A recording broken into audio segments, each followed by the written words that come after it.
ವೀಕ್ಷಕರೇ ನಮಸ್ಕಾರ. ನೀವು ನೋಡ್ತಾ ಇದ್ದೀರಾ ಫೋಕಸ್ ತುಮಕೂರು. ನಾನು ಅನಿಲ್ ಕುಮಾರ್. ತುಮಕೂರು ಜಿಲ್ಲೆಯ ಶಿರಾ ತಾಲೂಕು ಬುಕ್ಕಾಪಟ್ಟಣ ಹೋಬಳಿಯ ರಂಗನಾಥಪುರ ಗ್ರಾಮದ ಕುಂಚಿಟಿಗರ ಸಮುದಾಯದ ಅಲ್ಫೆನ್ ಗೋತ್ರದವರ ಮನೆ ದೇವರಾದ ಶ್ರೀ ಕ್ಷೇತ್ರ ಶ್ರೀ ಮರಡಿ ರಂಗನಾಥ ಸ್ವಾಮಿ ದೇವಾಲಯದ ಅರ್ಚಕರಿಗೆ ರಾಜ್ಯ ಮಟ್ಟದ ಗೌರವ ಲಭಿಸಿದೆ.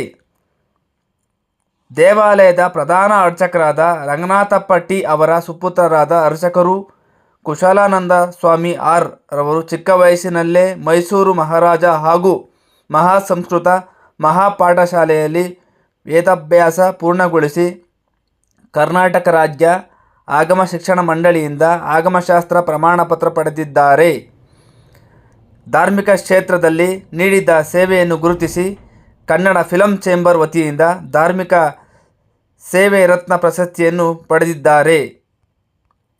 ಪ್ರಸ್ತುತ ಶ್ರೀ ಕ್ಷೇತ್ರದಲ್ಲಿ ಅರ್ಚಕ ವೃತ್ತಿಯಲ್ಲಿ ಸೇವೆ ಸಲ್ಲಿಸುತ್ತಿರುವ ಕುಶಾಲಾನಂದ ಸ್ವಾಮಿ ಆರ್ ಅವರು ವಿವಿಧ ಕ್ಷೇತ್ರಗಳಲ್ಲಿ ಸಾಧನೆ ಮಾಡಿ ಮುಂದುವರಿಯುತ್ತಿರುವ ಹಿನ್ನೆಲೆಯಲ್ಲಿ ಬೆಂಗಳೂರು ಮಲ್ಲೇಶ್ವರಂನಲ್ಲಿ ನಡೆದ ಕಾರ್ಯಕ್ರಮದಲ್ಲಿ DSK ಗ್ಲೋಬಲ್ ಫೌಂಡೇಶನ್ ವತಿಯಿಂದ ಅರ್ಚಕ ರತ್ನ ಪ್ರಶಸ್ತಿಯನ್ನು ನೀಡಿ ಗೌರವಿಸಲಾಯಿತು. ಇದೇ ಸಂದರ್ಭದಲ್ಲಿ ಶ್ರೀ ಮರಡಿ ರಂಗನಾಥ ಸ್ವಾಮಿ ದೇವಾಲಯದ ಪ್ರಧಾನ ಅರ್ಚಕರಾದ ರಾಮಣ್ಣನವರ ಸುಪುತ್ರ ರಂಗನಾಥ್ ಆರ್ ಅವರಿಗೆ DSK ಗ್ಲೋಬಲ್ ಫೌಂಡೇಶನ್ ವತಿಯಿಂದ ಅರ್ಚಕ ರತ್ನ ಪ್ರಶಸ್ತಿ ನೀಡಿ ಸನ್ಮಾನಿಸಲಾಯಿತು. ಈ ಸಾಧನೆಗೆ ಗ್ರಾಮಸ್ಥರು ಹಾಗೂ ಭಕ್ತರಿಂದ ಅಭಿನಂದನೆ ಮಹಾಪೂರವೇ ಹರಿದು ಬಂದಿತ್ತು.